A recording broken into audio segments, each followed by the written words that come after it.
सभी भक्तों का स्वागत है। अभी हम कीर्तन से स्टार्ट करेंगे। जय राधा माधव कुंज बिहारी, जय राधा माधव कुंज बिहारी, जय गोपीजन वल्लभ गिरिवर धारी, जय गोपीजन वल्लभ गिरिवर धारी, यशोदानंदन व्रज जनरंजन, यशोदानंदन व्रज जनरंजन, यमुना तीरावनचारी, यमुना तीरावनचारी, जय राधा माधव कुंज बिहारी, जय राधा माधव कुंज बिहारी, हरे कृष्णा कृष्णा कृष्णा हरे हरे, हरे राम राम राम हरे हरे, हरे कृष्णा कृष्णा कृष्णा हरे हरे, हरे राम राम राम हरे हरे,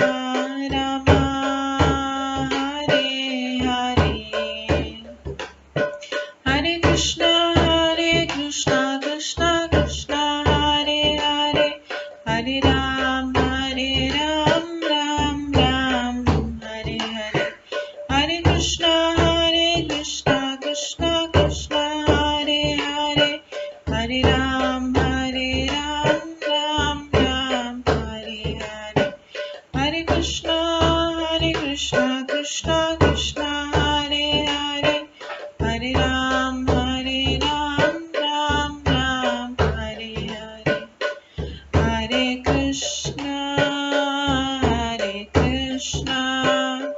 कृष्णा कृष्णा हरे हरे, हरे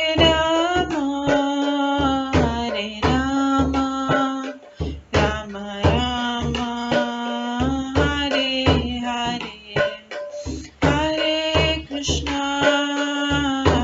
कृष्णा कृष्णा कृष्णा हरे हरे, हरे राम राम राम हरे हरे, जय राधा माधव राधे, जय राधा गोविंद राधे, जय गौरनिताय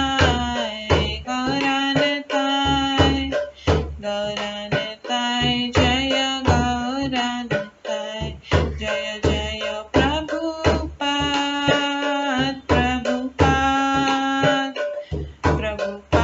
जय जय प्रभुपाद, जय जय गुरुदेव जय जय गुरुदेव, नित्य गौर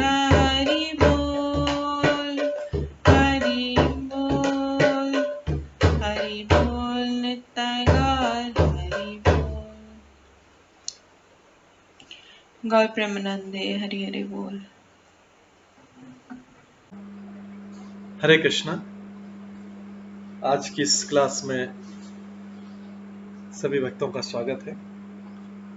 अभी मंगलाचरण से स्टार्ट करेंगे। ओम अज्ञान तिमिरन्धस्य ज्ञानाञ्जनशलाकया चक्षुरुन्मिलितं येन तस्मै श्रीगुरुवे नमः। श्रीचैतन्यमनोभीष्टं स्थापितं येन भूतले स्वयं रूप कदा मह्यं ददाति स्वपदान्तिकम्। वन्देऽहं श्रीगुरो श्रीयुतपदकमलं श्रीगुरुं वैष्णवांश्च श्रीरूपं साग्रजातं सहगण रघुनाथान्वितं तं सजीवं साद्वैतं सावधूतं परिजनसहितं कृष्णचैतन्यदेवं श्रीराधाकृष्णपादान् सहगण ललिता श्रीविशाखान्वितांश्च नमो विष्णुपदाय कृष्णपृष्ठाय भूतले श्रीमते भक्तिवेदान्त स्वामिन्निति नामिने। नमस्ते सरस्वती देवे गौरवाणी प्रचारिणे निर्विशेष शून्यवादी पाश्चात्य देशतारिणे। वाञ्छाकल्पतरुभ्यश्च कृपा सिन्धुभ्येव च पतितानां पावनेभ्यो वैष्णवेभ्यो नमो नमः। जय श्री कृष्ण चैतन्य प्रभु नित्यानंद श्री अद्वैत गदाधर शिवासादि गौर भक्तवृंद। हरे कृष्णा कृष्णा कृष्णा हरे हरे, हरे राम राम राम हरे हरे। ओम नमो भगवते वासुदेवाय। ओम नमो भगवते वासुदेवाय। ओम नमो भगवते वासुदेवाय। नारायणं नमस्कृत्य नरं चैव नरोत्तमं देवीं सरस्वतीं व्यासं ततो जयमुदीरयेत्। नष्टप्रायेषु भद्रेषु नित्यं भागवत सेवया भगवते उत्तम श्लोके भक्तिर्भवति नैष्ठिकी। कृष्णाय वासुदेवाय देवकी नंदनाय च नन्दगोपकुमाराय गोविन्दाय नमो नमः। सर्ववेदान्तसारमे श्रीभागवतम् इष्यते तद्रसामृतात् नान्यत्र स्याद्रति क्वचित्। आराध्यो भगवान् ब्रजेश कन्यस्तनधाम वृन्दावन रम्या काचिदुपासना ब्रजवधूवर्गेण या कल्पिता। श्रीमद्भागवतं प्रमाणम् अमलं प्रेम कुमार्थमः श्रीचैतन्य महाप्रभुमतम् इदं तत्रादरो न परम्। मूकं करोति वाचालं पङ्गुलङ्घयते गिरिं यत्कृपातमहं वन्दे परमानन्दमाधवम्। हरे कृष्णा हरे कृष्णा। आज की इस क्लास में सभी भक्तों का स्वागत है।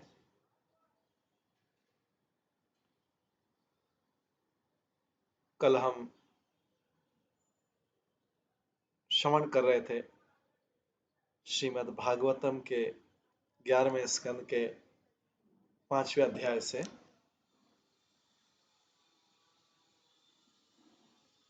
जिसमें हमने श्रवण किया था कि कलयुग में बुद्धिमान व्यक्ति ईश्वर के उस अवतार की पूजा करने के लिए सामूहिक कीर्तन करते हैं जो निरंतर कृष्ण के नाम का गायन करता है। यद्यपि उसका वर्ण श्यामल नहीं है, उस कृष्ण का वर्ण श्यामल नहीं है, किंतु वो साक्षात कृष्ण है। वो अपने संगियों, सेवकों, आयुधों तथा विश्वास पात्र साथियों के संगत में रहता है। ये कौन सा श्लोक था? ये 32वें श्लोक था 11वें स्कंद, श्रीमद् भागवतम के 11वें स्कंद के 5वें अध्याय का जो कृष्ण वर्णम तिशा कृष्णम सांगोपांगस्त्र पार्षदम यज्ञ संकीर्तन प्राय यजंती सुमेध।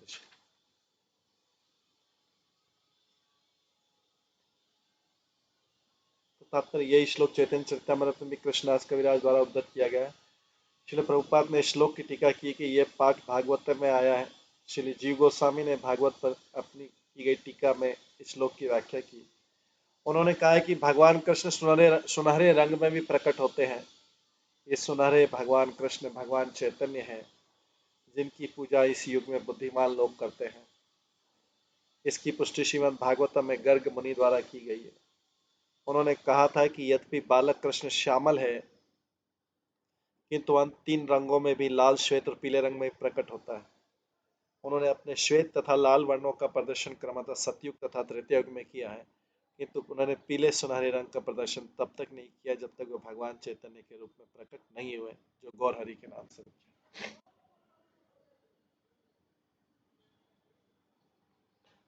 जी श्री जी गोस्वामी बताते हैं कि कृष्ण वर्णम का अर्थ है श्री कृष्ण चैतन्य। कृष्ण वर्णन तथा कृष्ण चैतन्य एक ही। कृष्ण नाम भगवान कृष्ण तथा भगवान चैतन्य कृष्ण दोनों में आता है। चैतन्य महाप्रभु भगवान है, किंतु वे कृष्ण का वर्णन करने में सदैव लगे रहते हैं और इस तरह वे उनके नाम तथा रूप का कीर्तन करके तथा स्मरण करके दिव्य आनंद पाते हैं। स्वयं भगवान कृष्ण सर्वोच्च उपदेश देने के लिए चैतन्य के रूप में प्रकट होते हैं। वर्णति का अर्थ कहता है या वर्णन करता है। भगवान चैतन्य सदैव कृष्ण नाम का कीर्तन करते हैं और उसका गुणानुवाद भी करते हैं। और चूंकि वे स्वयं कृष्ण है, अतः जो भी उनसे मिलता है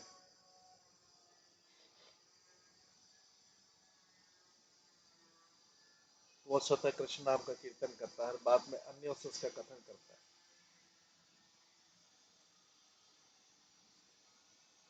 चूंकि वे स्वयं कृष्ण है, अतः जो भी उनसे मिलता है वह स्वतः कृष्ण नाम का कीर्तन करता है और बाद में अन्यों से उसका कथन करता है।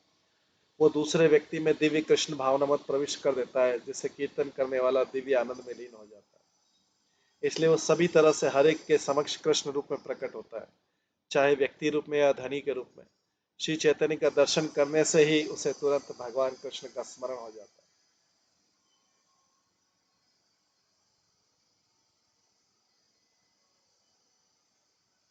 श्री कृष्ण का चैतन्य करने से उसे तुरंत भगवान श्री कृष्ण का स्मरण हो जाता है। इस तरह उन्हें विष्णु तत्व के रूप में ग्रहण किया जा सकता है। दूसरे शब्दों में चैतन्य महाप्रभु साक्षात भगवान श्री कृष्ण। सांगोपांगस्त्रम पार्षदम ये भी सूचित करता है कि श्री चैतन्य महाप्रभु कृष्ण है। उनका शरीर सदैव चंदन के आभूषणों तथा चंदन लेप से विभूषित रहता है।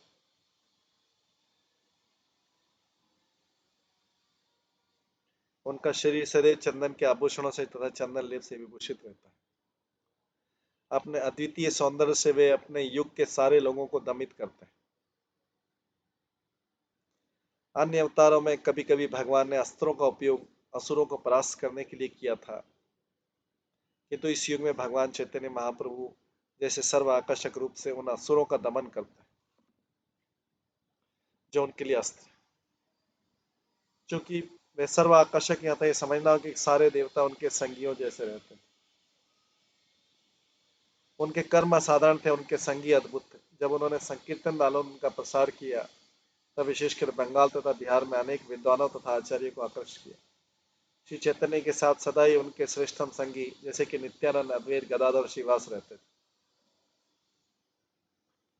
श्री जी गोस्वामी ने वैदिक साहित्य का श्लोक उद्धृत किया है, जिसमें कहा गया कि यज्ञ प्रदर्शनों या उत्सवों को मनाने की कोई आवश्यकता नहीं है। वे टीका करते हैं कि ऐसे बाहरी दिखावटी प्रदर्शनों में न लगकर सारे लोगों को जाति तथा रंग का भेदभाव त्याग कर भगवान चैतन्य की पूजा करने के लिए हरे कृष्ण महामंत्र का सामूहिक कीर्तन करना चाहिए।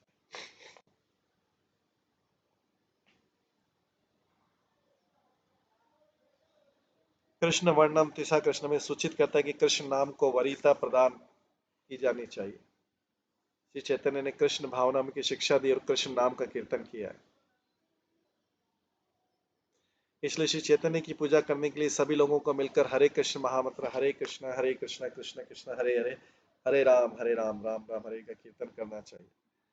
गिरजाघर और मंदिरों या मस्जिदों में पूजा का प्रसार करना संभव नहीं रहा, क्यों लोगों को इसमें रुचि नहीं है।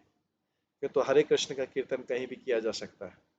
इस तरह से चैतन्य की पूजा करते हुए सर्वोच्च कर्म किया जा सकता है और भगवान को तुष्ट करने का सर्वोच्च धार्मिक उद्देश्य पूरा किया जा सकता है। श्री चैतन्य महाप्रभु के सुप्रसिद्ध शिष्य श्री सार्वभौम भट्टाचार्य ने कहा है कि जब दिव्य भक्ति का सिद्धांत लुप्त हो गया तो श्री कृष्ण चैतन्य भक्ति विधि को पुनः बताने हेतु प्रकट।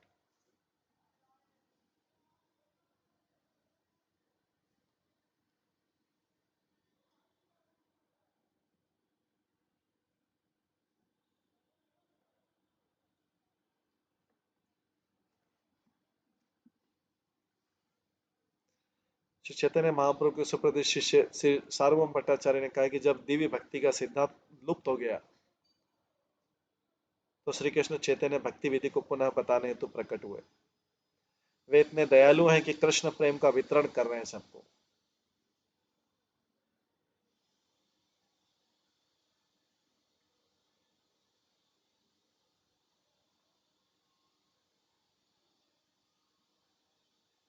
श्री जी गोस्वामी ने इस संदर्भ में कहा है, स्वर्ण वर्णो हेमांगो वरांगश्चंद्र नांगदे।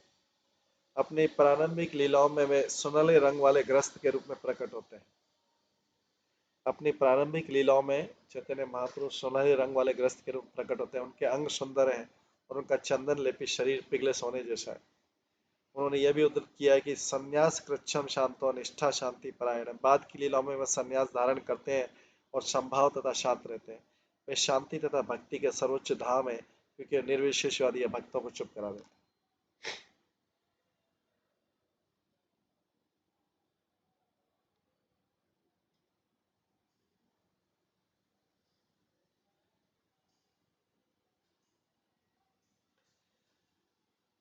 तेयं सदा परिभवग्नम् अभीष्टदोहम् तीर्थास्पदं शिवविरञ्चिनुतं शरण्यम् रत्यार्तिहं प्रणतपालभवलाब्धिपोतं वन्दे महापुरुष ते चरणारविंदम। हे महाप्रभु, हे प्रभु आप महापुरुष हैं।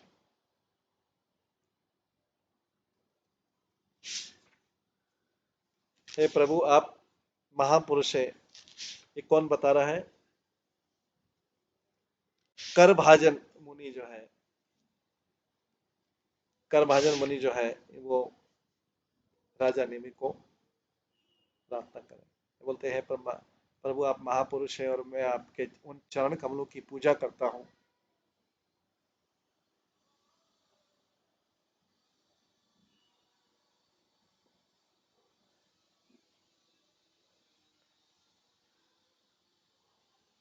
जो शाश्वत ध्यान के एकमात्र लक्ष्य।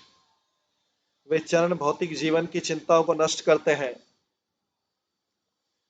और आत्मा की सर्वोच्च इच्छा शुद्ध भगवत प्रेम की प्राप्ति प्रदान करते हैं।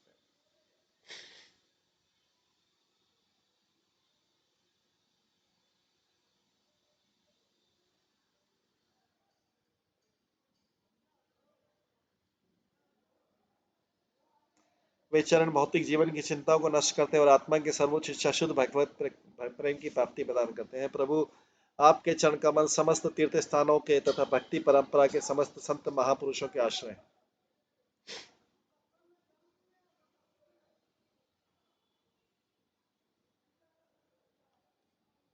हे प्रभु आपके चरण कमल समस्त तीर्थ स्थानों के तथा भक्ति परंपरा के समस्त संत महापुरुषों के आश्रय हैं। शिव तथा ब्रह्मा जैसे शक्तिशाली देवताओं द्वारा सम्मानित होते हैं। हे प्रभु आप इतने दयालु हैं कि आप उन सबों की स्वेच्छा से रक्षा करते हैं जो आदरपूर्वक आपको नमस्कार करते हैं। इस तरह आप अपने सेवकों के सारे कष्टों को दयापूर्वक दूर कर देते हैं। निष्कर्ष रूप में है प्रभु आपके चरण कमल वास्तव में जन्म तथा मृत्यु के सागर को पार करने के लिए उपयुक्त नाव है। इसलिए ब्रह्मा तथा शिव भी आपके चरण कमलों में आश्रय की तलाश करते हैं।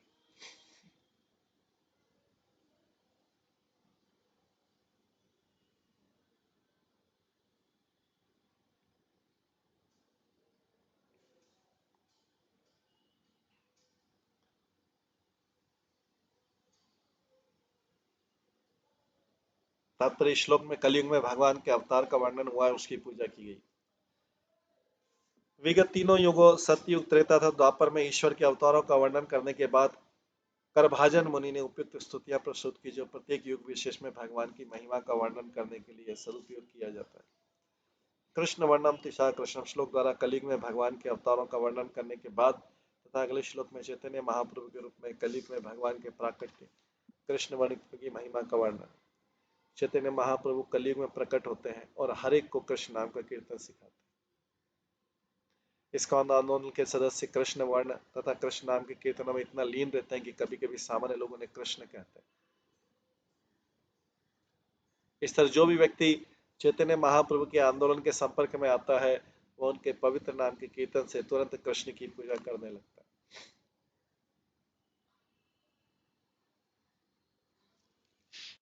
यहाँ पे ध्येयम शब्द आया। ध्येयम शब्द सूचित करते हैं कि कृष्ण के पवित्र नाम को कीर्तन करने के लिए इस युग में कोई कठोर नियम नहीं है। कलयुग में ध्यान की प्रामाणिक विधि भगवान नाम का कीर्तन, विशेष रूप से हरे कृष्ण कृष्ण कृष्ण हरे हरे, हरे राम राम राम हरे हरे महामंत्र का कीर्तन करना। इस विधि को सदा एवं निरंतर संपन्न करना चाहिए। इस प्रकार चैतन्य महाप्रभु ने कहा, नाम नामकारी बहुधा निज सर्वशक्ति तत्र पिता निमित स्मरण।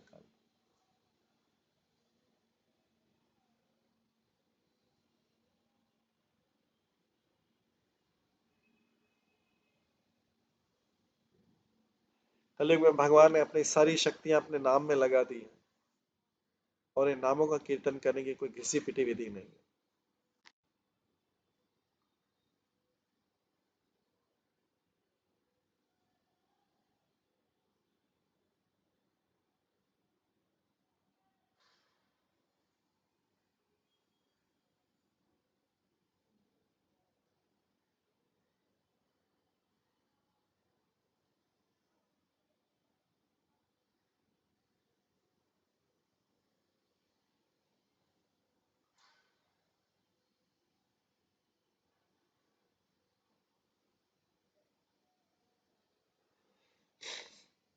ऐसे नियमों का उल्लेख काल देश नियम का द्योतक है। सामान्यतः काल, ऋतु, स्थान, दशा इत्यादि को नियंत्रित करने वाले कठोर नियम होते हैं, जिनके अनुसार कोई विशेष वैदिक उत्सव संपन्न किया जा सकता है, किसी विशेष मंत्र का उच्चारण किया जा सकता है। इसलिए मनुष्य को सर्वथा सदैव 24 घंटे कृष्ण नाम का कीर्तन करना चाहिए।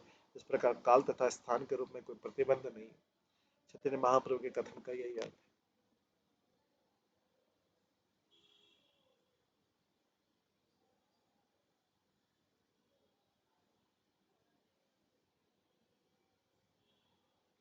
इस श्लोक में परिभाव घनम शब्द महत्वपूर्ण है। कलयुग में मानव समाज ईर्ष्या से दूषित रहता है, यहाँ तक कि एक ही परिवार के सदस्यों में भी अत्यधिक ईर्ष्या व्याप्त रहती है, जिससे वे इस युग में निरंतर झगड़ते रहते हैं। इसी प्रकार पड़ोसी एक दूसरे से तथा एक दूसरे की संपत्ति तथा पद से ईर्ष्या रखते हैं और संपूर्ण राष्ट्र ईर्ष्या से जलकर व्यर्थ युद्ध रहते हैं, जिसमें भीषण आधुनिक अस्त्रों द्वारा नरसंहार का खतरा बना रहता है। किंतु पारिवारिक सदस्यों, अनजानों, तथाकथित कृतज्ञ मित्रों, विरोधी राष्ट्रों, आर्थिक स्पर्धा, सामाजिक प्रतिष्ठा, कैंसर इत्यादि द्वारा उत्पन्न इन उत्पीड़नों से चैतन्य महाप्रभु के चरण कमलों की शरण ग्रहण के बचा जा सकता है।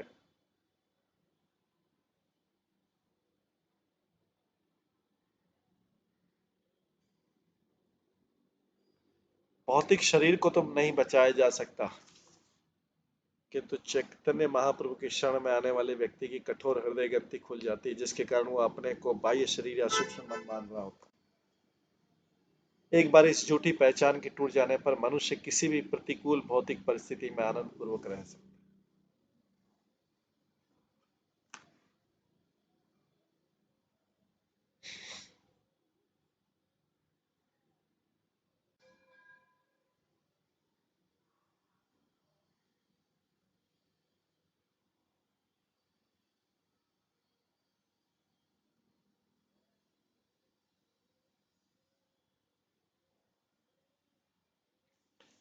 जो लोग नश्वर शरीर को शाश्वत बनाना चाहते हैं, वे अपना समय तो गंवाते हैं, साथ ही वे अपने जीवन को स्थायी बनाने वाली उस वास्तविक विधि की भी उपेक्षा करते हैं, जो साक्षात कृष्ण रूपी चैतन्य महाप्रभु के चरण कमलों की शरण ग्रहण करते हैं।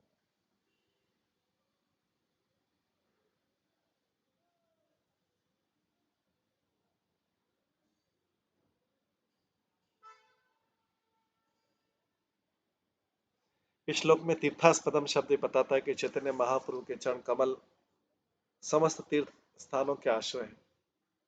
जो जो कृष्ण भावनावत आंदोलन विश्व में फैल रहे थे तो हम निर्धन अविकसित देशों में प्राय पाते हैं कि भारत में वृंदावन तथा मायापुर जैसे अत्यंत पवित्र स्थानों को देख पाने के लिए भ्रमण कर पाना अत्यंत कठिन होता जा रहा है।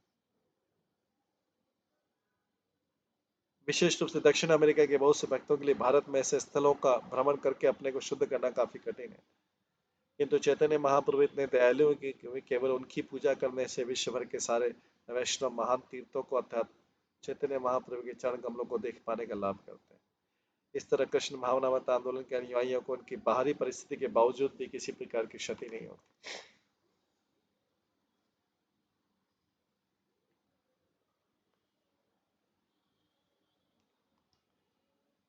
इस शब्द श्री विश्वनाथ चक्री ठाकुर ने कहा है, कलो द्रव्य देश क्रियादि जनतम दुर्वारम पावित्रम अपि नाशंकनीय निमिति भाव। इस युग में संसार पापमय जीवन से इतना दूषित हो चुका है कि कलयुग के सारे लक्षणों से मुक्त हो पाना अत्यंत कठिन है।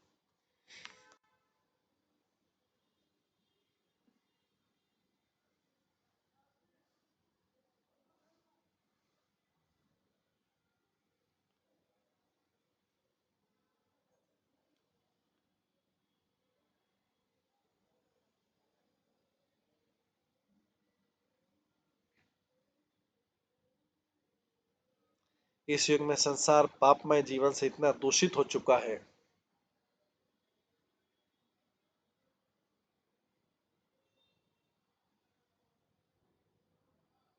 कि कलयुग के सारे लक्षणों से मुक्त हो पाना अत्यंत कठिन है। फिर भी चैतन्य महाप्रभु का प्रचार कार्य करने वालों को कलयुग के यदा कदा होने वाले आकस्मिक अनिवार्य लक्षण से डरना नहीं चाहिए।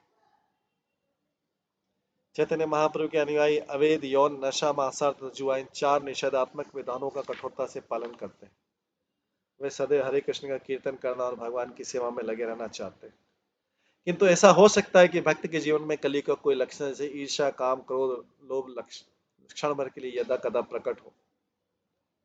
किंतु यदि ऐसा भक्त सचमुच ही चैतन्य महाप्रभु के चरण कमलों में शरणागत होता है तो उनकी कृपा से अवांछित लक्षण या अनर्थ तुरंत लुप्त हो जाएगा।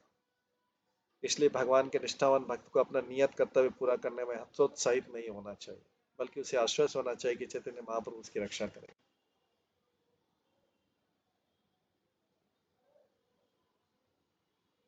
इस श्लोक में शिव विरंचित अनुपम शब्द भी आया है। इस ब्रह्मांड में शिव तथा ब्रह्मा निसंदेह 2 अत्यंत शक्तिशाली पुरुष, फिर भी वे चैतन्य महाप्रभु के चरण कमलों की अविचल भाव से पूजा करते हैं। क्यों? शरण्य ब्रह्मा तथा शिव भी भगवान के चरण कमलों की शरण के बिना सुरक्षित भगवान के चरण कमलों के बिना सुरक्षित नहीं है। ब्रह्मा तथा शिव भी भगवान के चरण कमलों की शरण के बिना सुरक्षित नहीं।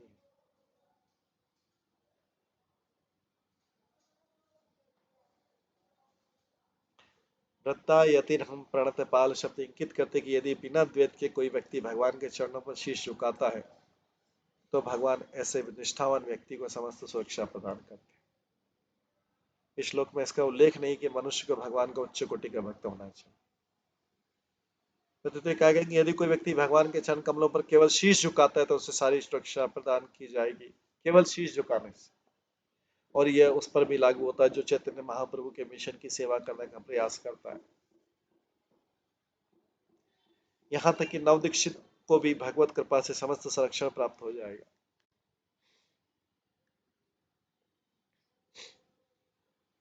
भावाब्धि पोतनम के विषय में श्रीमद् भागवतम में ब्रह्मा तथा अन्य देवताओं का निम्नलिखित कथन पाया जाता है।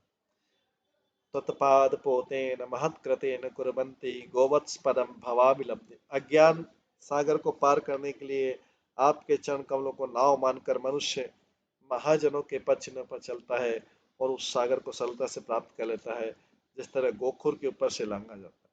श्री रूप गोस्वामी के अनुसार चैतन्य महाप्रभु का अनुयायी जीवन मुक्त होता है। इस प्रकार भक्त अपने भावी गंतव्य के लिए परेशान नहीं रहता, क्योंकि वो आश्वस्त रहता है कि भगवान उसे इस भाव सागर से तुरंत पार करा दें। उपदेशामृत में ऐसे विश्वास को निश्चयात शब्द द्वारा द्योतित किया गया, जिसका अर्थ भक्तियों की शक्ति के विषय में दृढ़ विश्वास है। श्री विश्वनाथ चक्री ठाकुर के अनुसार शिव विरंचितानंदम का सही सूचित होता है कि चैतन्य महाप्रभु की पूजा शिव के अवतार अद्वैत आचार्य द्वारा और ब्रह्मा के अवतार हरिदास ठाकुर द्वारा की जाती है।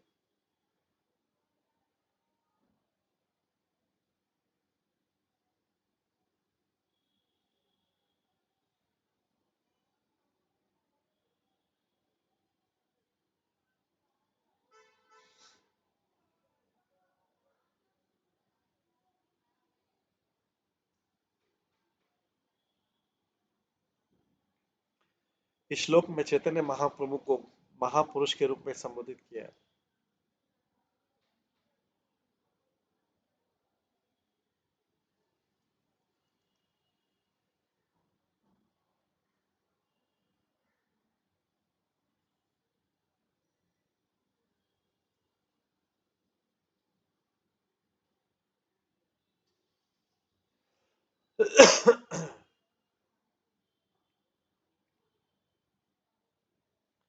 इस श्लोक में चैतन्य महाप्रभु को महापुरुष के रूप में संबोधित किया गया, जिसका अर्थ है पुरुषोत्तम अर्थात भगवान।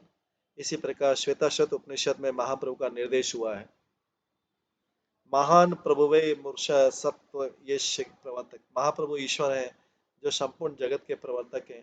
इसी प्रकार इस श्लोक में श्री गौर कृष्ण को महापुरुष कहकर संबोधित किया गया है और श्लोक का पूर्ण मंतव्य भगवान के चरण कमलों पर नमस्कार अर्पित करना है। ऐसे चरण कमल ध्यान के वास्तविक नित्य लक्ष्य हैं, क्योंकि वे भौतिक जीवन के बंधन को काट देते हैं और भक्तों की इच्छाएं पूरी करते हैं। यद्यपि बद्ध जीव माया के अधीन होकर कठिन श्रम करते हुए जीवन में कई क्षणिक लक्ष्यों का अनुसरण करते हैं, किंतु वे इस तरह से वास्तविक आनंद या ज्ञान नहीं प्राप्त कर सकते। ऐसा नित्य आनंद तथा ज्ञान ही वास्तविक संपत्ति है। मनुष्य को चाहिए कि चैतन्य महाप्रभु को सामान्य व्यक्ति समझकर और उनके चरण कमलों की उपेक्षा करके भगवान की माया द्वारा प्रदत्त व्यर्थ की नश्वर शरण ग्रहण न करे।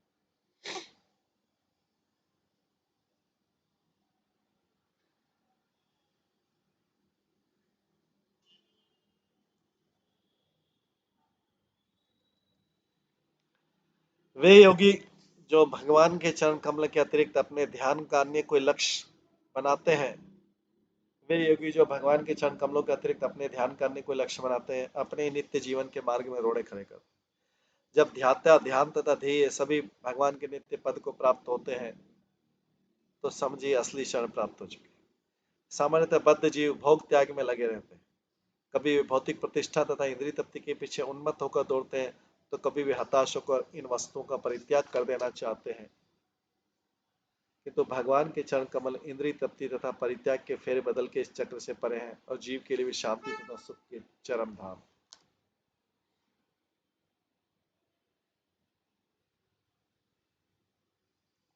श्रील भक्ति सिद्धांत सरस्वती ठाकुर ने इस श्लोक पर निम्नलिखित अतिरिक्त टिप्पणी दिया कि ध्येय लक्ष्य जिसका ध्येय मतलब लक्ष्य जिसका संकेत गायत्री मंत्र की धीमई शब्द द्वारा हुआ है।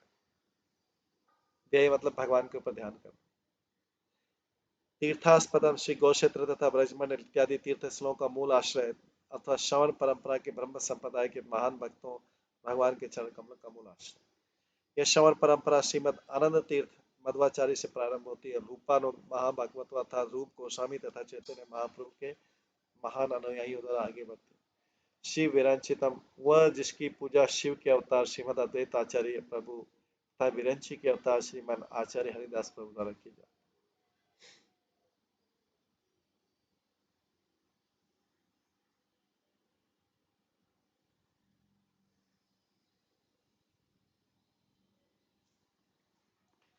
प्रत्याहितन जिसने अपनी अहेतु की कृपा से अपने ही दास ब्राह्मण वसुदेव की कष्ट को दूर कर दिया, जिससे चैतन्य लीला में कोढ़ हो गया था।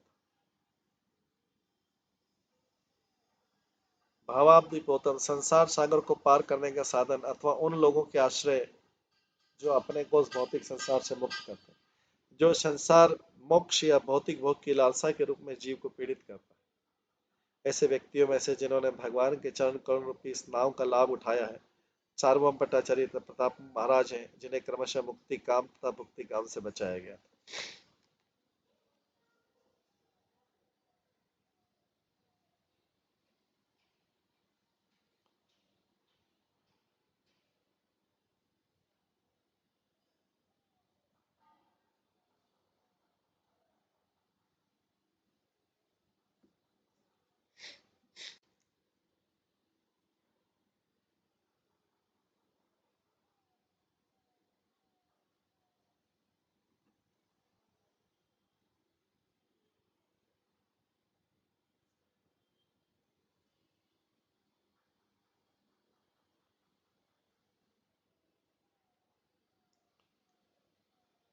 त्यक्त्वा सुदुस्तत्सुरसितराज्यलक्ष्मीम् धर्मेष्ठ आर्यवचसा यदगादरण्यम् मायामृगं दयितयाप्सितं मन्वधावत् वन्दे महापुरुष ते चरणारविन्दम्।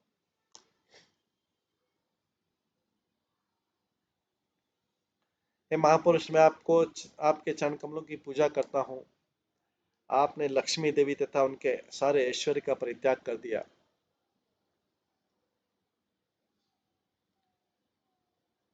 हे महापुरुष, मैं आपके चरण कमलों की पूजा करता हूँ। आपने लक्ष्मी देवी तथा उनके सारे ऐश्वर्य का परित्याग कर दिया, जिसे त्याग पाना अति कठिन है।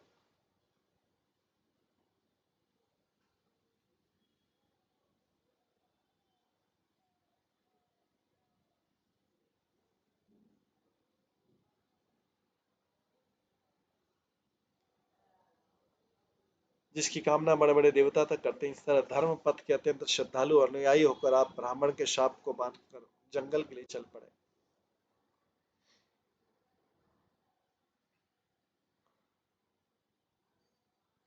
आपने मात्र अपनी दयालुतावश पतित बद्ध जीवों का पीछा किया, जो सदैव माया के मिथ्या भोग के पीछे दौड़ते हैं और उसी के साथ अपनी वांछित वस्तु भगवान श्याम सुंदर की खोज में भी लगे रहते हैं।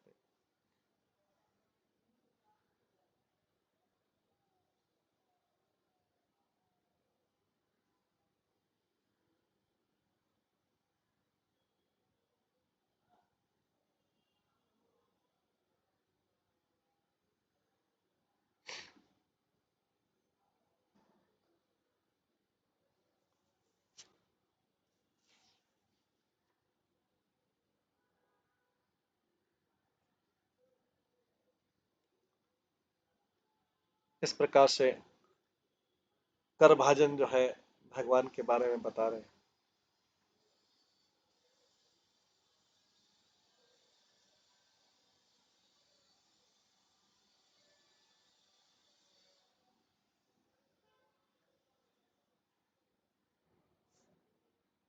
तात्पर्य में वैष्णव आचार्य के अनुसार श्रीमद् भागवतम के इस महत्वपूर्ण श्लोक में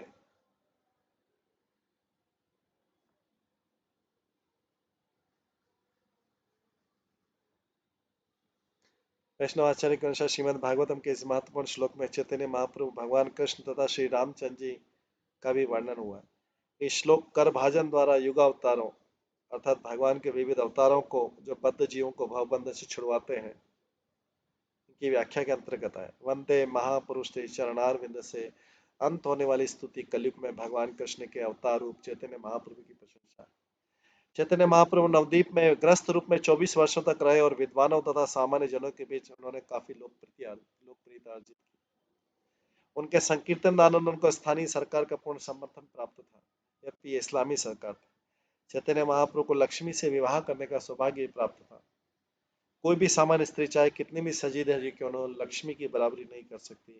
ब्रह्मांड का हर व्यक्ति, यहाँ तक कि ब्रह्मा भी लक्ष्मी जी की खोज में रहते हैं, इसलिए यहाँ सूर्य शब्द कहा गया। ये तो चैतन्य महाप्रभु ब्राह्मण रूप में भगवान कृष्ण है, अतः वे निश्चय ही धर्मिष्ठ अर्थात अत्यंत धार्मिक है। ईश्वर तो सदैव धर्मिष्ठ होते हैं, चाहे वो ग्वाल बाल के रूप में प्रकट हो अथवा महान राजा या ब्राह्मण के रूप में जन्म ले, क्योंकि स्वयं भगवान समस्त धर्मों के मूल उच्च तथा साकार होते हैं। ये तो चैतन्य महाप्रभु की लीलाओं में बहुत कम राजनीति के आर्थिक कार्यकलाप। चैतन्य महाप्रभु एक महान दार्शनिक ब्राह्मण के रूप में प्रकट हुए थे, अतः वे निश्चित रूप से धर्मिष्ठ। चैतन्य चरितमार्ग में वर्णन आता है कि एक ब्राह्मण जो अत्यंत कटु स्वभाव का था तथा अन्य को कोसने वाला था, उस कक्ष में नहीं घुस सका जिसमें महाप्रभु कीर्तन कर रहे थे, क्योंकि दरवाजा बंद था। उसने अत्यंत शुद्ध होकर तथा अपने जनेऊ को तोड़ते हुए उसने अगले दिन चैतन्य महाप्रभु को कोसते हुए गंगा तट पर कहा कि मैं तुम्हें शाप दे रहा हूँ, क्योंकि तुम्हारे आचरण से मुझे बहुत पीड़ा हुई कि तुम समस्त भौतिक सुख से वंचित हो जाओगे। ये तो इससे चैतन्य महाप्रभु को अपने मन में बहुत खुशी हुई, क्योंकि उनका मिशन था वैराग्य विद्या निज भक्ति योग अर्थात भौतिक इंद्रिय तृप्ति की माया का परित्याग और चौबीसों घंटे दृढ़ता से प्रतिदिन भगवत भक्ति में रत रहना। इसलिए चैतन्य महाप्रभु ने इस शाप को वरदान माना और उसके बाद तुरंत बाद संन्यास ग्रहण किया।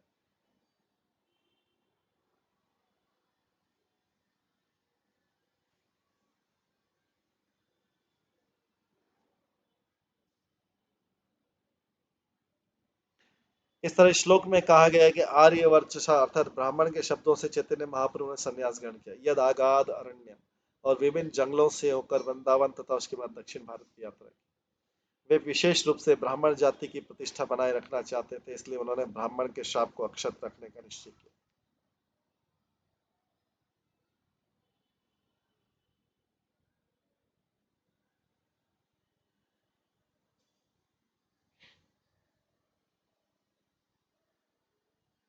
श्री विश्वनाथ चक्रवर्ती ठाकुर ने माया मृगम शब्द की व्याख्या इस प्रकार की। माया का अर्थ है अपनी तथाकथित पत्नी, संतान तथा बैंक खाता जो मनुष्य को देहात्म बुद्धि से झगड़े रखा है।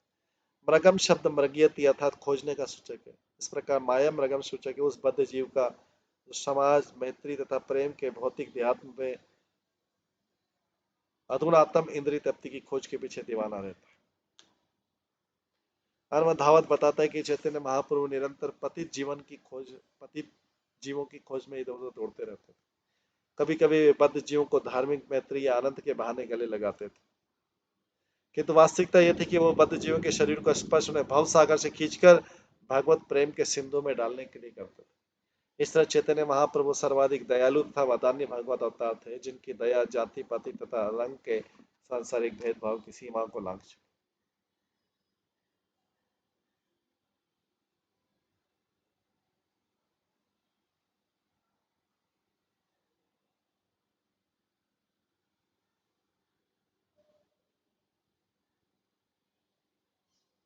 श्री जीव गोस्वामी के अनुसार इस श्लोक में भगवान कृष्ण के आदि श्यामल रूप अवतार का ही वर्णन हुआ है। इस प्रकार सुरेप सितराज्य लक्ष्मी शब्द श्री मथुरा संपत्ति अर्थात मथुरा के ऐश्वर्य को सूचित करते हैं। वैदिक साहित्य में मथुरा को समस्त ऐश्वर्य का आगर कहा गया है, क्योंकि उस भूभाग को भगवान के चरण कमलों का स्पर्श प्राप्त हुआ। किंतु कृष्ण ऐश्वर्यशाली मथुरा में जन्म लेकर भी वृंदावन चले गए थे। आर्य बच्चा शब्द इस संदर्भ में कृष्ण के माता पिता वसुदेव देवकी के आदेश का सूचक है। श्रीमद् भागवत में वसुदेव तथा देवकी दोनों ही कंस की धमकी के कारण भयभीत रहते थे, क्योंकि उसने कंस के बड़े भाइयों को पहले ही मार डाला था। इस तरह आर्य बच्चा शब्द सूचित करता है कि उन्होंने बड़े ही प्यार से कृष्ण से प्रार्थना की वे किसी तरह कंस से बचने का प्रबंध करें। इसलिए उनके आदेश का पालन करने के लिए उन्होंने अपने आप को वृंदावन में स्थानांतरित किया। इस संदर्भ में माया मृगम शब्द श्रीमती राधा रानी तथा श्री कृष्ण के मध्य विशेष उच्च संबंध का सूचक है। माया के द्वारा कृष्ण की अंतरंगा शक्ति योग माया भी सूचित होती है। कृष्ण की अंतरंगा शक्ति का आदि रूप श्रीमती राधा रानी है। श्रीमती राधा रानी के अचिंत्य प्रेम के कारण भगवान कृष्ण उनके वश में रहते।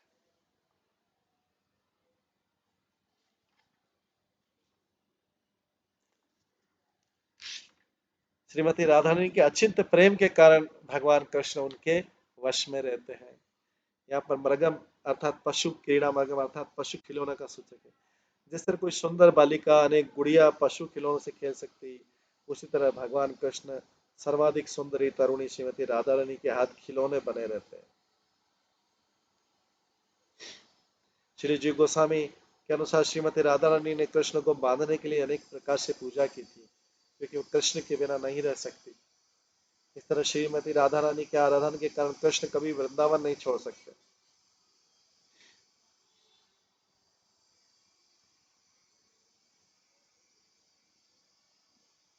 वे वृंदावन में गौओं की रक्षा करते, अपने मित्रों के साथ खेलते तथा श्रीमती राधा रानी गोपियों के साथ अनेक प्रकार से प्रेम क्रीड़ा करते हुए दौड़ते रहते। अन्वधावत शब्द कृष्ण द्वारा श्रीमती राधा रानी के प्रेम के वशीभूत होकर वृंदावन की दिव्य भूमि में दौड़ते हुए बाल क्रीड़ाएं करने का द्योतक है।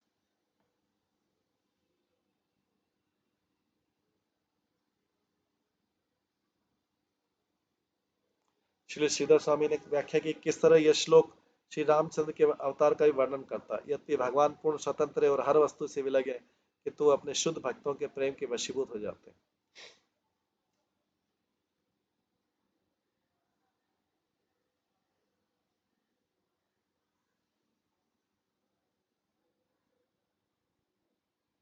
महान राजधानी अयोध्या में सारे नागरिक उन्हें जितना वर्णन किया जा सके उससे भी अधिक प्रेम करते हैं।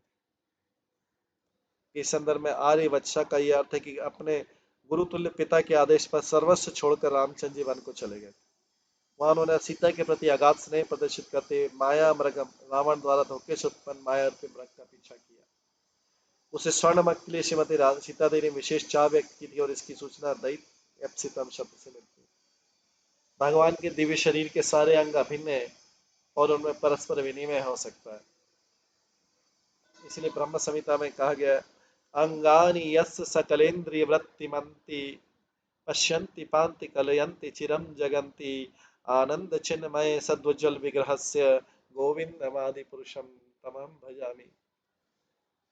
भगवान के सारे अंग, अंगानी सकलेंद्रिय वृत्ति मनती, अन्य सारे अंगों का कार्य करते हैं। सारे अंग एक दूसरे का कार्य करते हैं।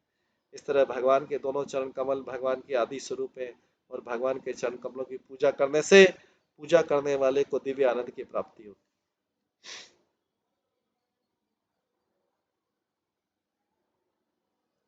जहां तक आध्यात्मिक गुणों की बात है, चैतन्य महाप्रभु, भगवान कृष्ण तथा भगवान रामचंद्र अवतारों में कोई अंतर नहीं है। वैदिक वाक्य में भी कहा गया, द्वैतम अच्युतम अनादिम अनंत रूपम। इसलिए आचार्य में तनिक भी मतांतर नहीं कि श्लोक एक ही परम सत्य के तीन भिन्न स्वरूपों की महिमा प्रस्तुत करता है। चैतन्य महाप्रभु निसंदेह भगवान है। उनके दिव्य गुण वैदिक वाक्य में दिए गए परब्रह्म के गुणों को हर दृष्टिकोण से पूरा करने वाले। चैतन्य चरितमृत में कृष्णदास कविराज गोस्वामी तथा श्रील प्रभुपाद ने श्री चैतन्य महाप्रभु के दिव्य पद की विस्तृत व्याख्या दी है, जिसे जो भागवत पढ़ने वाले वो ध्यान पूर्वक सुन सकते। हर व्यक्ति को करभाजन मुनि के आदर्श का पालन करना चाहिए।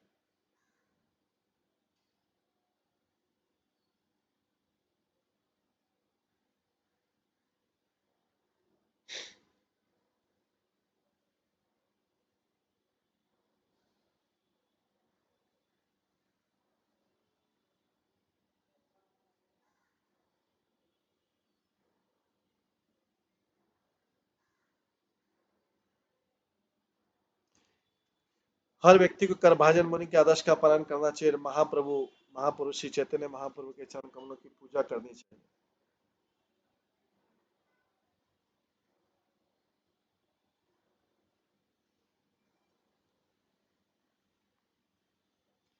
मनुष्य को चाहिए कि मानसिक चिंतन तथा मनमानी व्याख्याओं में अपने को सड़ने न देकर मां चैतन्य महाप्रभु की शरण में जाकर परम सत्य से अपने संबंध को पुनर्जीवित करे। जो लोग श्री चैतन्य महाप्रभु की पूजा कर रहे हैं उन्हें आध्यात्मिक फल मिल रहा है और वे कृष्ण प्रेम रूपी फल का आस्वादन ले रहे हैं। अतः वंदे महापुरुषम ते चरणारविंदो। हम आदि भगवान चैतन्य महाप्रभु के चरण कमलों को नमस्कार करें, जिनकी महिमा श्रीमद् भागवतम में महापुरुष के रूप में गाई गई। इस श्लोक की व्याख्या के अनुरूप चैतन्य महाप्रभु के अनुयायी गण उनके षड्भुज रूप की भी पूजा करते हैं। इस रूप की दो भुजाओं में सन्यासी चैतन्य महाप्रभु का कमंडल तथा दंड रहते हैं। षड्भुज रूप में दो भुजाएं रामचंद्र की है, दो भुजाएं कृष्ण की है, दो भुजाएं चैतन्य महाप्रभु की। चैतन्य महाप्रभु की भुजाओं में कमंडल तथा दंड रहते हैं। कृष्ण की भुजाओं में बांसुरी रहती है और भगवान रामचंद्र के उसमें धनुष बाण रहते हैं। ये षड्भुज रूप ही श्रीमद् भागवतम के श्लोक का वास्तविक तात्पर्य है।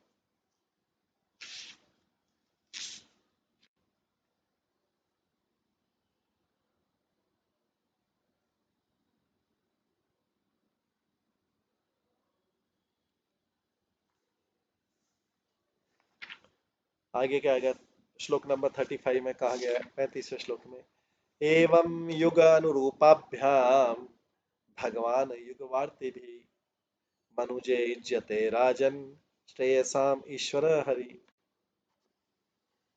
इस प्रकार है राजन, भगवान हरि जीवन के समस्त वांछिक फलों को देने वाले हैं। हे राजन, भगवान हरि जीवन के समस्त वांछित फलों को देने वाले हैं। बुद्धिमान मनुष्य भगवान के उन विशेष रूपों को तथा नामों की पूजा करते हैं जिन्हें भगवान विभिन्न युगों में प्रकट करते हैं।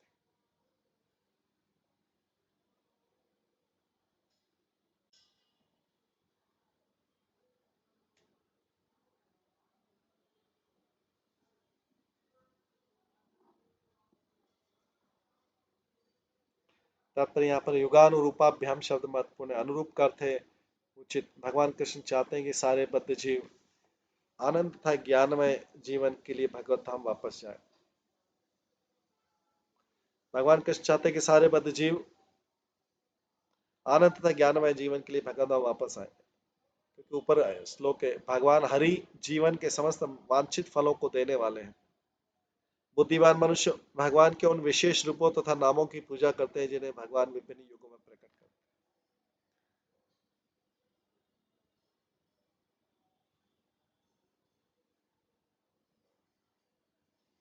तो भगवान कृष्ण चाहते हैं कि सारे बद्ध जीव आनंद तथा ज्ञानमय जीवन के लिए भगवत वापस आए। इस तरह चारों युगों में सतयुग, त्रेता, द्वापर तथा कलयुग में भगवान ऐसे रूप में प्रकट होते हैं जो उस युग के मनुष्यों द्वारा पूजने के अनुरूप होता है। श्री रूप गोस्वामी ने लघु भागवत अमृत में कहा है, कथ्यते वर्णाभ्याम कथ कथते वर्णामाभ्याम शुक्ल सतयुगे हरि रक्त श्याम कर्मात कृष्ण स्त्रेया द्वापर कले।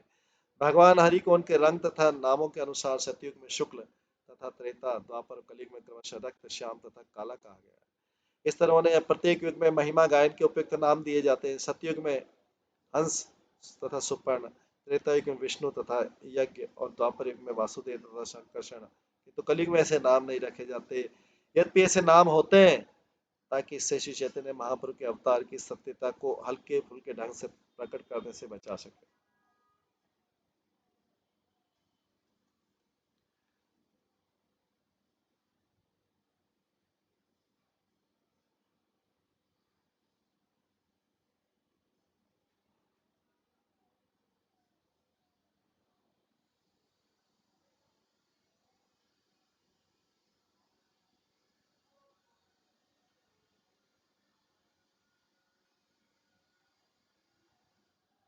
कलयुग में मानव समाज दिखावे तथा ओछेपन से व्याप्त है। इस युग में नकल तथा धूर्तता की प्रबल प्रवृत्ति पाई जाती है। इसलिए वैदिक वाक्य में श्री चैतन्य महाप्रभु के अवतार को गोपनीय रखा गया है, जिसे केवल वे अधिकृत भक्ति जान सके, जो उनके बाद पृथ्वी पर उनके संदेश का प्रसार कर सकते।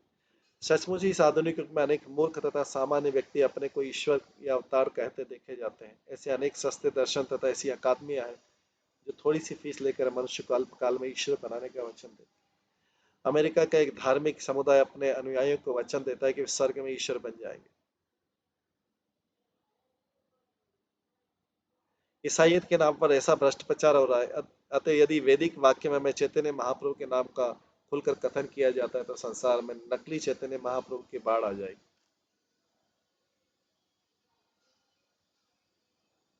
इसलिए कलयुग में इस तरह की भगदड़ से बचाने के लिए वैदिक ग्रंथों में विवेक का सहारा लिया गया है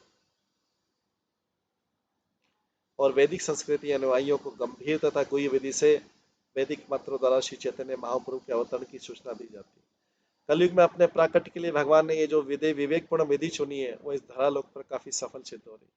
इस तरह विश्व भर में करोड़ों लोग लाखों नकली चैतन्य महाप्रभु के आसानी उत्पीड़न के बिना ही कृष्णार्ग का कीर्तन करें। जो लोग भगवान के पास पहुंचने के लिए सचमुच इच्छुक हैं वे महाप्रभु के मिशन को आसानी से समझ सकते हैं, जबकि झूठी प्रतिष्ठा से फूले हुए और अपनी बुद्धि को कृष्ण की बुद्धि से बड़ी मानते हैं उन्मत्त भौतिकतावादी धूर्तगण इस जगत में सुचारू रूप से भगवान द्वारा बनाई गई अवतार लेने की व्याख्या को नहीं समझ सकते। इस तरह यद्यपि कृष्ण श्रेय साम ईश्वर अर्थात समस्त वरों के स्वामी है, किंतु ऐसे मूर्ख जन भगवान के मिशन से परांगमुख होकर अपने को जीवन के असली लाभ से वंचित है।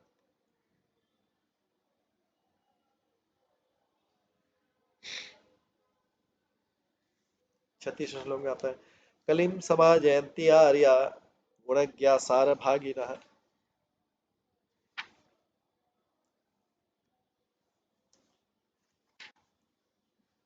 यत्र संकीर्तने नैनेव सर्वस्वार्थ अभिलप्यते। जो लोग सचमुच ज्ञानी हैं वे इस कलयुग के असली महत्व को समझ सकते हैं।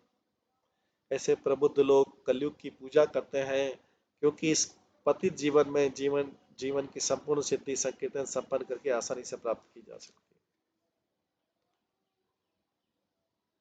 यहाँ पर बतलाया गया कि सतयुग, त्रेता, द्वापर तथा कलयुग इन चारों युगों में कलयुग सर्वश्रेष्ठ है, क्योंकि इस युग में भगवान की चेतना की सर्वोच्च सिद्धि कृष्ण भावनामत का मुक्त हस्ते वितरण करता है। आर्य शब्द की परिभाषा श्रील प्रभुपाद ने वो व्यक्ति जो आध्यात्मिक उन्नति कर रहा हो के रूप में की।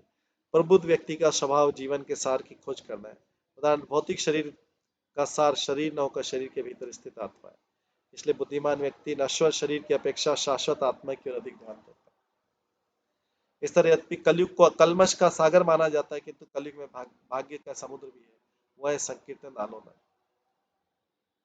दूसरे शब्द में इस युग के सारे अधम गुणों का पूर्ण निराकरण भगवत नाम कीर्तन से करने से हो जाता था। वैदिक भाषा में कहा गया ध्यान करते यजन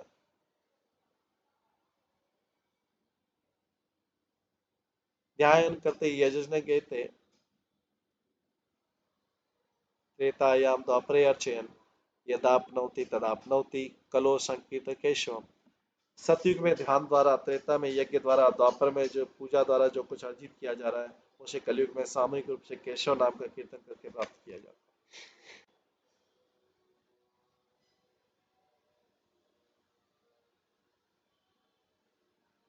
वैदिक विधि बद्ध जीव को धीरे धीरे अहंकार के अंधकार में अर्थात स्थूल भौतिक शरीर से झूठी पहचान से ऊपर उठाती है और आत्म साक्षात अथवा अहम ब्रह्मास्मि मैं आत्मा और नित्य के पद तक ले जाती है। फिर उसे खोजना रहता है यद्यपि मैं नित्य हूँ, किंतु एक परम शाश्वत पुरुष है जो ब्रह्मांड के कण कण के भीतर तथा हर एक के भीतर, हृदय के भीतर साक्षात भगवान। इस आत्म साक्षात्कार की द्वितीय अवस्था के आगे भी सिद्धि की तीसरी और अंतिम अवस्था होती है जो भगवान के धाम में भगवान का साक्षात्कार है।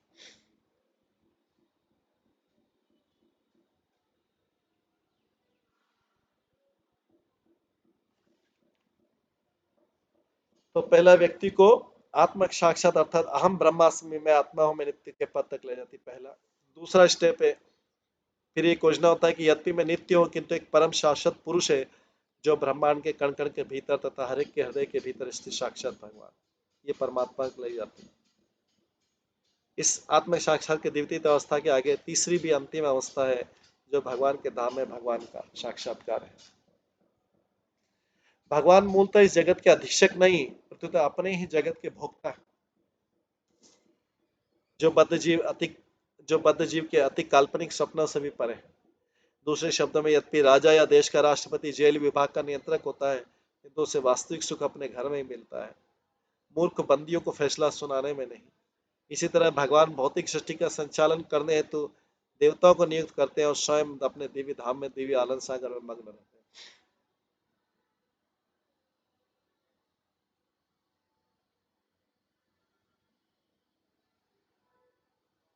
इस तरह भगवान के धाम में उनका साक्षात्कार करना इस भौतिक जगत रूपी कारागार के सृष्टा के रूप में भगवान को समझना अधिक श्रेष्ठ।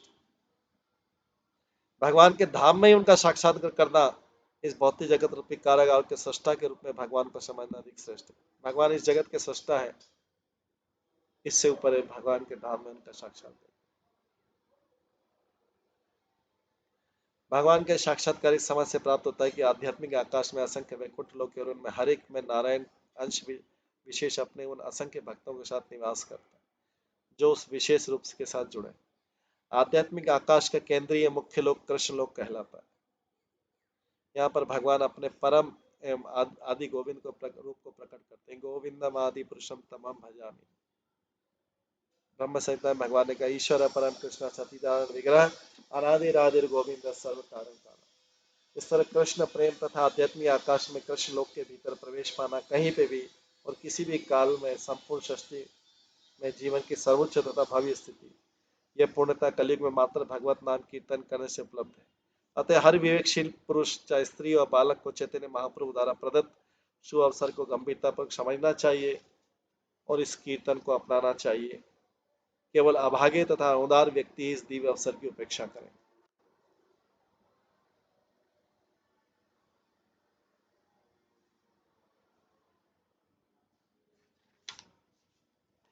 आगे 37वें श्लोक में बोला गया नहीं अत परम लाभ देही नाम भ्राम्यताम इह यत विंदेत परमाम शांतिम यतो विंदेत परमाम शांति नश्यति संसरति।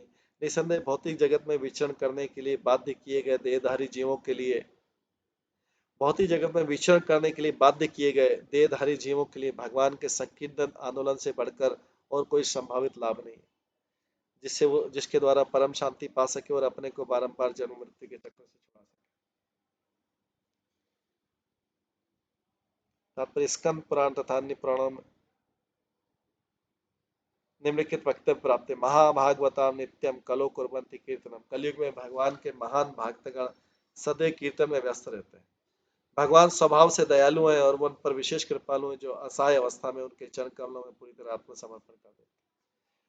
कोई भी व्यक्ति भगवान के पवित्र नाम को कीर्तन करके तुरंत भगवान के चरण कमलों में शरण पा सकता है। श्रीधर स्वामी के अनुसार पूर्व युगों में भी यहाँ तक कि सतयुग में भी जीवों के लिए सिद्धि प्राप्त करना संभव नहीं था जितना कि कलयुग में। श्री जीव गोस्वामी ने इसकी व्याख्या इस प्रकार की, प्राचीन युगों में जैसे सतयुग में मनुष्य पूर्णतः योग्य होते थे और वे बिना खाए पिए या सोए हजारों वर्ष तक कठिन ध्यान करते कठिन से कठिन आध्यात्मिक विधि संपन्न कर सकते। इस तरह यद्यपि भगवान के नाम की शरण ग्रहण करने वाला कोई व्यक्ति सारी सिद्धि पा सकता है, किंतु सतयुग के अत्यंत योगी व्यक्ति ये नहीं मानते कि मात्र जीव और होठ हिलाना भगवान का कीर्तन करने की पूर्ण विधि। सतयुग के लोग, कलयुग के लोग नहीं मान पाते।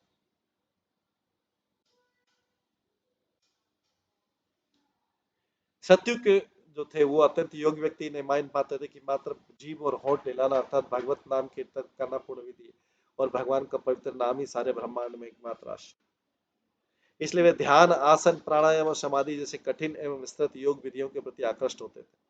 सतयुग में पापमय जीवन का नाम नहीं था, इसलिए उस युग के लोग कलयुग में दिखाई पड़ने वाले कर्म फलों जैसे विश्व युद्ध, दुर्भिक्ष, प्लेग, सुधा, पागलपन इत्यादि द्वारा पीड़ित नहीं होते। यद्यपि सतयुग में लोग भगवान को जीवन का चरम लक्ष्य मानकर पूजते थे और दृढ़तापूर्वक धर्म का पालन करते थे, किंतु वे अपने को असहाय नहीं मानते थे, फल उन्हें भगवान के प्रति गहन प्रेम का अनुभव नहीं हो पाता था। हालांकि सतयुग के लोग भगवान को जीवन का चरम लक्ष्य मानकर पूजते थे और दृढ़तापूर्वक धर्म का पालन करते थे, किंतु वे अपने को असहाय नहीं मानते। कलयुग फल तक भगवान के प्रति इतना प्रेम नहीं था, किंतु कलयुग में जीवन परिस्थितियां इतनी असहनीय है कि आधुनिक सरकार इतने घिनौनी है कि हमारे शारीरिक, कायिक तथा मानसिक रोग से इतने त्रस्त है कि वे आत्म संयम से भी इतना कष्टकर हो चुका है कि बद्ध जीव इस युग के घातक हमले से बचाने के लिए जोर जोर से कृष्ण कृष्ण चिल्ला उठते हैं। कृष्ण भावना मत आंदोलन के सदस्यों को इस युग में मानव समाज में व्याप्त विरोधाभासों का प्रत्यक्ष एवं अविस्मरणीय अनुभव है। अतः उन्हें विश्वास है कि भगवान की कृपा के अतिरिक्त अन्य कुछ प्राप्त करने की आवश्यकता नहीं है। प्रभुपाद लिखते हैं, विश्व भर में हमारे इस्कॉन केंद्रों में अत्यंत अद्भुत ढंग से भावपूर्ण कीर्तन किए जाते हैं, जिसमें सभी क्षेत्रों के पुरुष, स्त्री तथा बालक बड़े उत्साह से कृष्ण नाम का कीर्तन करते हैं और आनंद मग्न होकर नाचते हैं और तथाकथित जन भूत की बिल्कुल परवाह नहीं करते।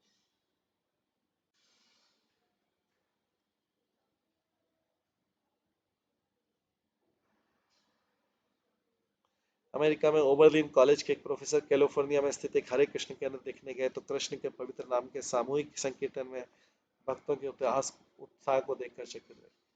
इस तरह अपनी असहाय तथा दीन अवस्था के कारण कलयुग में सारे जीवों में कृष्ण नाम के प्रति पूर्व आत्मसमर्पण की अंतर प्रेरणा है और वे अपनी सारी आशाएं तथा विश्वास कृष्ण नाम पर ही केंद्रित करते हैं। इसलिए कलयुग सर्वोत्तम है, क्योंकि इस युग में सतयुग या अन्य युगों की अपेक्षा कहीं अधिक तीव्रता से बद्ध जीव माया के राज्य से विमुख और कृष्ण के पवित्र नाम की शरण ग्रहण करते हैं। पूर्ण समर्पण की दशा परमाम शांति कहलाती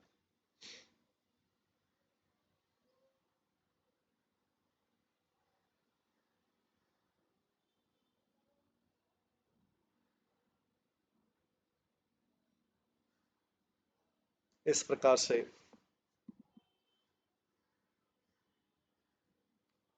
श्रीमद् भागवतम के ये 11वें स्कंद में के 5वें अध्याय में करभाजन मुनि जो है राजा निमि के प्रश्न में